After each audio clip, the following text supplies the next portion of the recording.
Allez, salut à tous et j'espère que vous allez bien. Il se passe beaucoup de choses. Déjà encore, je suis désolé en ce moment, je fais de mon mieux. Je ralentis un peu le rythme, mais j'essaye d'assumer comme je peux. Donc, bienvenue dans cette vidéo. Et aujourd'hui, je vais vous parler de plein de choses. Déjà, le market, il est en dents de scie. On ne sait pas trop. Il y a un coup au nord, un coup au sud. On va regarder ça. Ensuite, je vais vous parler des grosses news. Il y a Elon Musk, il y a FTX au Super Bowl. Il y a la régulation et la Banque de France à parler. Je vais vous parler de tout ça. On passe sur mon PC et c'est parti, on regarde ce qu'il en est. Donc au niveau du market, on voit que je vous avais dit qu'on était dans une zone de je sais pas trop. J'avais mis une petite flèche rouge et puis après j'ai repris ma position et vous voyez, j'ai fait une erreur. Et quand je dis on est dans la zone de je sais pas trop, c'est normal, c'est une zone d'hésitation. Donc vu que c'est une zone d'hésitation, moi j'ai toujours mes ordres qui sont placés là. J'ai toujours mes ordres, je serais bien content si on va à la target 1 et si possible à la target 2, je serais encore plus content. C'est quand même des ordres qui sont à 5 chiffres, donc ça ferait bien plaisir. En attendant, voilà, le market y corrige, on pouvait s'y attendre, mais après c'est vrai que quand on était là, j'ai douté, j'ai repris une partie de mes positions, vous avez vu, j'aurais pas dû. Bon, c'est pas grave, de toute façon, c'était juste un TP et j'en ai encore plein que j'avais déjà pris d'avant. Je ne suis pas re-rentré à 100%.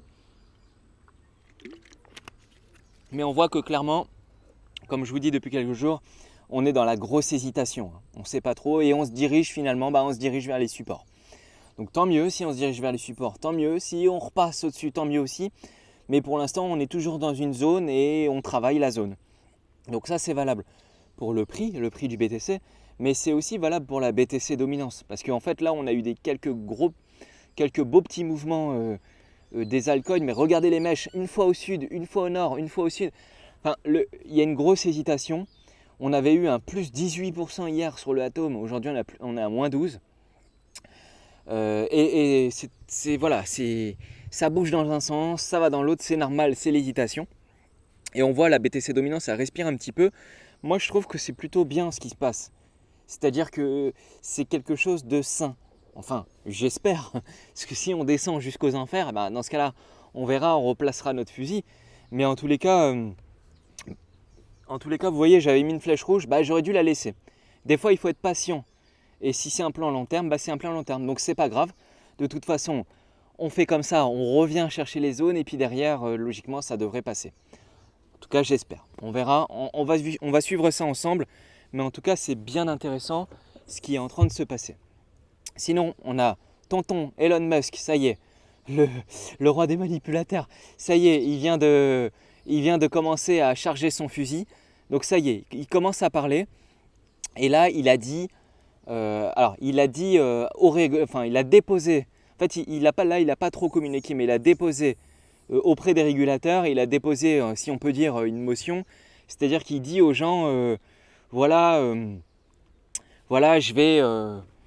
je me laisse l'opportunité de pouvoir réaccepter le BTC pour pouvoir acheter des Tesla sur le market, sur son site. C'est-à-dire que du coup, il avait expliqué que pendant 2 mois, il avait autorisé dans certaines régions, selon la réglementation, à acheter des voitures, des Tesla avec du Bitcoin. Ça, c'était, de mémoire, c'était au mois de mars, je crois, un truc comme ça. Février-mars 2021, et il l'avait fait pendant 2-3 mois. Et puis au bout d'un moment, il a stoppé. Et au moment où il a stoppé, ça avait manipulé le market. C'était au mois de mai et le prix s'est pété la gueule. Et là, on vient d'avoir une news où il dit, tonton Elon Musk, il dit we may in the future restart, donc redémarrer. On va pouvoir proposer dans le futur de recommencer à pouvoir acheter des voitures Tesla avec des cryptocurrencies. Et cette fois, c'est intéressant. Parce que tonton Elon Musk, cette fois, il ne parle plus de Bitcoin, il parle de cryptocurrency, digital assets, pour acheter les produits et les services de Tesla. Donc ça, c'est cool, ça veut dire qu'avant, il avait autorisé le BTC, et c'était d'ailleurs ça qui était à l'origine du pump du premier ATH. Et du coup, c'est bien parce que là, il est encore en train de charger son fusil d'assaut. C'est-à-dire qu'il se garde des petites munitions, boum, boum, boum, et quand il aura envie de mettre ses munitions à feu, et dans ce cas-là, il pourra dire je réautorise et non pas que du Bitcoin, mais avec des cryptos, etc. Et du coup, tonton Elon Musk, il se laisse la possibilité de pouvoir réaccepter le Bitcoin pour acheter ou vendre des Tesla. D'ailleurs, moi j'aimerais bien, hein. Franchement j'aimerais bien si en France on pouvait acheter une Tesla en BTC ou même avec un autre actif, bah je réfléchirais à en acheter une, je pense que ça me plairait. Enfin bref, parenthèse refermée, mais du coup voilà, ça c'est intéressant de voir que Elon Musk, il se prépare là, il se prépare un peu à la manipulation. Il faut bien noter que Elon Musk, il avait acheté pour 1,5 milliard de dollars de BTC. Donc il dit ça fait environ 11 244 BTC, si je ne me trompe pas. Donc ça doit être ça. Et du coup c'est... Ouais non, je crois que je viens de vous dire une bêtise en nombre de BTC, mais c'est pas grave. En tout cas, ça représente 1,5 milliard en Bitcoin. Et donc ça, c'est bien de savoir que même quand il avait FUD, il les avait pas vendus.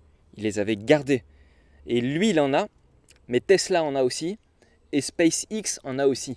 Donc c'est bien de voir que lui, il lâche pas l'affaire. Il va faire, tôt ou tard, quand il estimera que c'est le moment, il va faire un peu le truc. Enfin, je le vois un peu comme ça, quoi. Parce que lui, faut bien comprendre que c'est quand même un petit manipulateur, si on peut dire.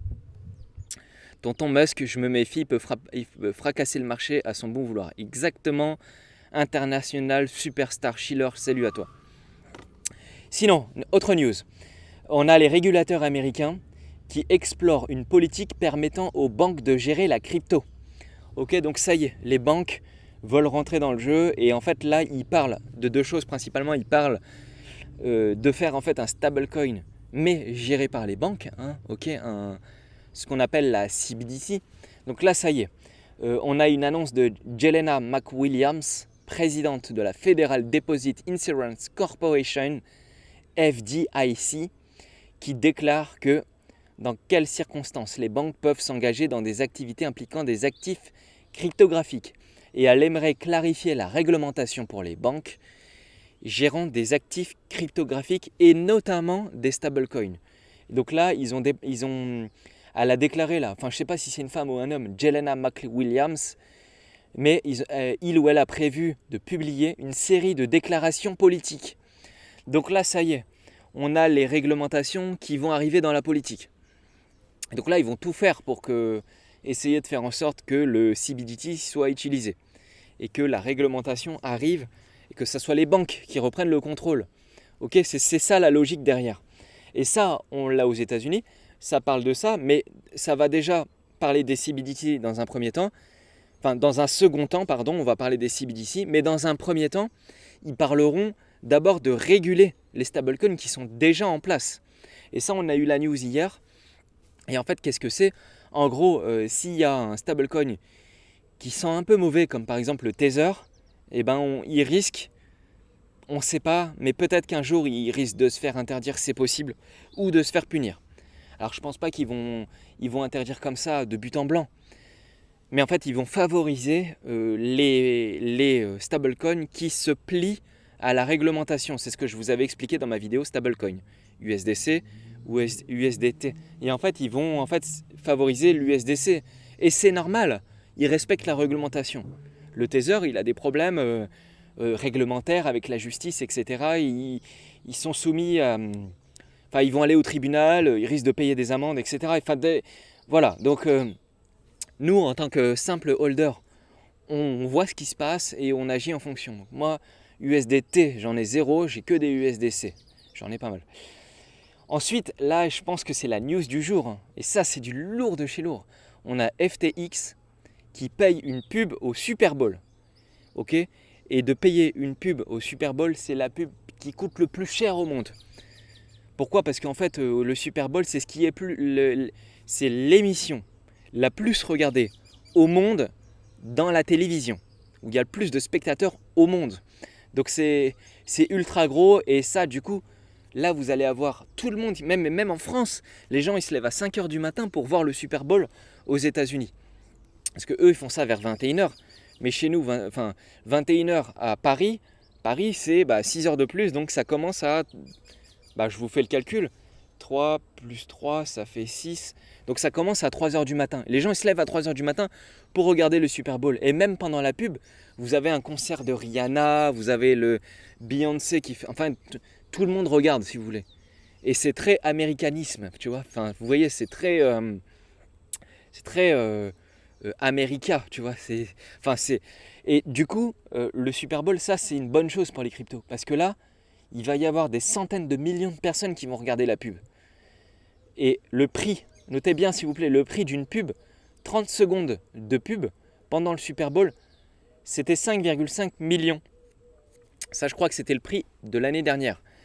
Mais FTX, ils ont tellement de monnaie que pour eux, c'est une baguette de pain, quoi. Donc du coup, c'est bien parce que ça, FTX, en fait, ils font de la grosse pub. Ils, euh, ils sponsorisent des clubs de foot, des clubs de NBA. Et là, maintenant, ils vont faire une pub au Super Bowl. C'est incroyable. Franchement, c'est bien pour le domaine de la crypto-monnaie et de la blockchain.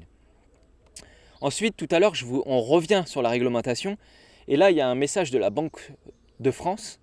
Et en fait, si vous voulez, nous, à la Banque centrale, ils ont créé une équipe de 30 personnes. Ok, c'est une Dream Team. C'est leur Dream Team. Et en fait, ces 30 personnes-là, ils sont créés pour faire un groupe qui vont faire en sorte de diriger et de faire en sorte qu'à terme, on puisse avoir un CBDC, donc un euro stablecoin. Et c'est eux qui créent ce projet-là. Donc là, on a leur nom. Ok. Si vous voulez, allez vous plaindre, il y a un mec de la Banque Postale, Régis Folbaun. Ouais, ça doit se dire comme ça, Folbaun. Donc, si vous voulez le troller un peu sur Twitter, je ne sais pas s'il est sur Twitter ou sur LinkedIn, bah au moins... Ah, il y en a un de la Société Générale aussi. Il s'appelle Yves Blavet. Si vous voulez le troller, on peut le troll, on peut s'amuser à faire une guérilla sur eux. Mais en gros, voilà, ces mecs-là, en fait, c'est eux qui vont diriger un peu la création de la réglementation en Europe. Mais notez bien que déjà, moi j'ai lu l'article officiel, et en fait déjà, ils vont mettre 2 ans juste pour savoir quelle stratégie ils vont adopter. Donc on est tranquille, ok, en Europe on est tranquille. En fait c'est un peu les mecs de l'ancienne école, du business, du vieux business. Et c'est des mecs aux cheveux blancs, vous voyez le truc, et ils mettent 20 ans pour prendre une décision, et donc du coup on a le temps, ils vont mettre 2 ans avant de créer une stratégie, et une fois qu'ils auront créé une stratégie, pour mettre en œuvre la stratégie, on a le temps si vous voulez. Voilà, moi c'est ça que j'ai à vous dire, c'est qu'en Europe, on est peace, on est cool, les mecs font ça doucement. On verra bien comment ça va se gérer. Et sinon, il y a une grosse news aussi, c'est Rarible. Et Rarible, ils ont un partenariat avec Adobe. Adobe. En fait, si vous voulez, c'est Photoshop, Illustrator, tous ces trucs-là. Et ça, c'est du gros, hein, parce qu'en fait, Rarible, c'est les NFT. Les NFT, ils sont fabriqués par Adobe, enfin, par les mecs qui utilisent Photoshop principalement, ou Illustrator ou d'autres. Et en fait, du coup, avec Photoshop, on peut lier un compte à la blockchain. Et du coup, ça protège le contenu des créateurs. Si vous voulez, demain, vous allez choper un JPEG n'importe où. Et qu'est-ce qui vous empêche de le vendre sur Rarible? Rien. Donc vous pouvez trouver une photo, elle n'est pas libre de droit, vous la vendez sur Rarible. Et en fait, grâce à ce partenariat, Adobe et Rarible, ils vont pouvoir lier des wallets et en fait, ils vont pouvoir protéger les créateurs de contenu de NFT. Et ça va éviter le vol de données par rapport à tout ça.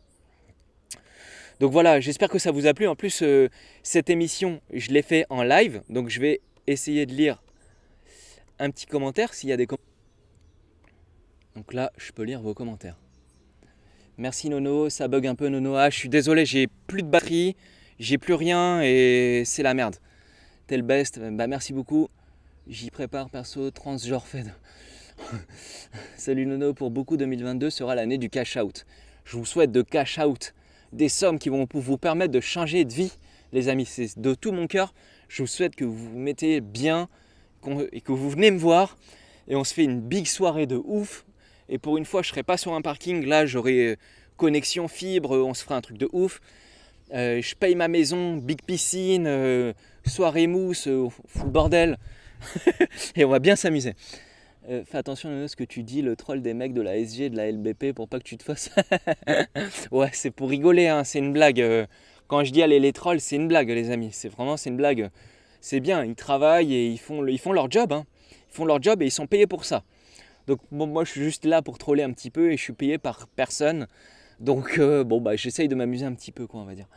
Et pas attendre 2 ans. Nono, on va descendre au support descendant des 54K.